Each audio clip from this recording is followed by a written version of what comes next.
In the stillness of 1960s California, when the world seemed caught between peace and paranoia, a shadow began to creep across the Golden State. A shadow that would write letters in blood and ciphers in madness, taunting the police, teasing the press, and terrifying the public. He called himself the Zodiac. No one knew his face. No one knew his name. But everyone knew his words. The story begins on a quiet July night in 1969 near Vallejo, California. A young couple, Darlene Farron and Michael Mageau, sat in a parked car at Blue Rock Springs Park. They were laughing, unaware of the approaching danger. From the darkness, headlights appeared. The driver pulled up beside them, left, then returned. This time, he stepped out of his car, a man wearing dark clothes, holding a flashlight and a gun. Without warning, he opened fire. Bullets shattered the warm summer night. Darlene was hit multiple times. Michael barely survived. And then, just 40 minutes later, the phone rang at the Vallejo Police Department. A calm male voice said, "I want to report a double murder. If you go 1 mile east on Columbus Parkway, you will find kids in a brown car. They were shot with a 9mm Luger. I also killed those kids last year." The operator froze. The line went dead. It was the first time the Zodiac introduced himself, not with a face, but with a phone call. Days later, 3 letters arrived at newspaper offices: the San Francisco Chronicle, the Examiner, and the Vallejo Times-Herald. Each contained part of 408-symbol cipher and a message demanding that the letters be printed on the front page. "This is the Zodiac speaking." The writer began, a phrase that would burn itself into American memory. The cipher promised to reveal his identity, but when the code was cracked by a schoolteacher and his wife, it said something far darker. "I like killing people because it is so much fun. It is more fun than killing wild game in the forest because man is the most dangerous animal of all." There was no name, only ego, arrogance, and evil.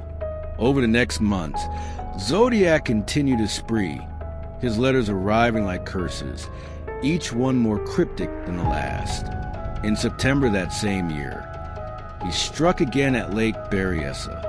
2 college students, Brian Hartnell and Cecilia Shepard, were picnicking near the water when a man approached wearing an executioner-style hood marked with a white crosshair symbol on the chest.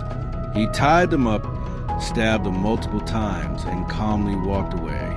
Before leaving, he drew the same crosshair symbol on their car door, marking it with the dates of his previous murders and the words, "By knife." Cecilia didn't survive.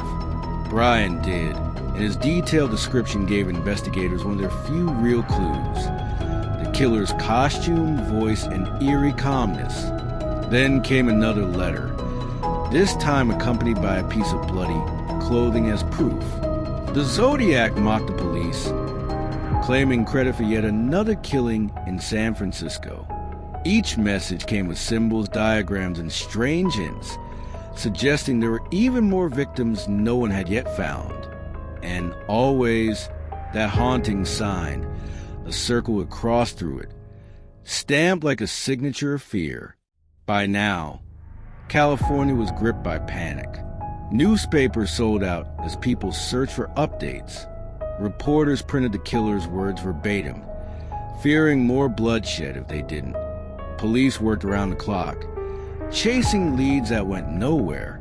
Then came one of the most infamous moments, the letter in which Zodiac threatened to shoot children as they came off school buses. He wrote, "I shall wipe out a school bus some morning, shoot out the front tire, and then pick off the kiddies as they come bouncing out." Parents kept their children home.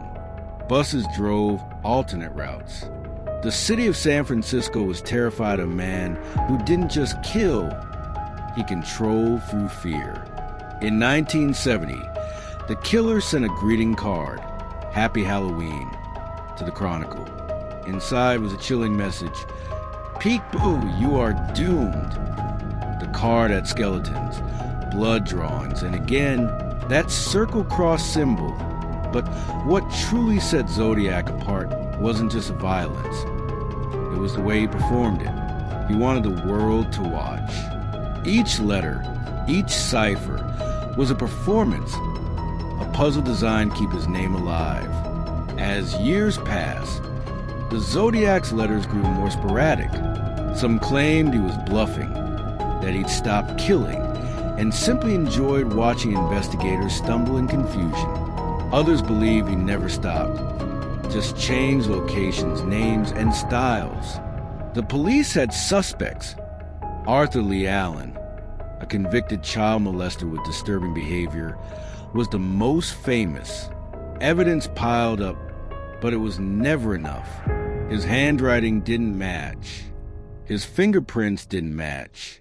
When Allen died in 1992, many assumed the truth had died with him. Yet the mystery wouldn't rest. In 2007, new technology allowed for re-examination of Zodiac's letters and envelopes. DNA samples were tested, but yielded inconclusive results. Then in 2021, a team of independent code breakers solved one of his unsolved ciphers, known as the 340 cipher. The message taunted law enforcement again. I hope you are having lots of fun in trying to catch me. I am not afraid of the gas chamber because it will send me to paradise all the sooner. Even in decoded form, his arrogance echoed through time. Decades later, true crime enthusiasts, digital sleuths, and professional investigators still chase the Zodiac's ghost. Each theory brings new suspects, from frustrated teachers to military veterans to police insiders. Each revelation brings the same haunting conclusion. No one truly knows who he was. He vanished like smoke, leaving behind only ink, fear, and symbols that still whisper in California's collective memory. Some say he died long ago. Others believe he still walks among us, blending into the crowd, smiling as documentaries and podcasts revive his legend. But one thing is certain. The Zodiac killer didn't just murder people, he murdered peace. And his words, written in cryptic code, are now etched permanently in the history of American crime. You've been listening to Whispers of the Crime, where silence has a story, and every whisper hides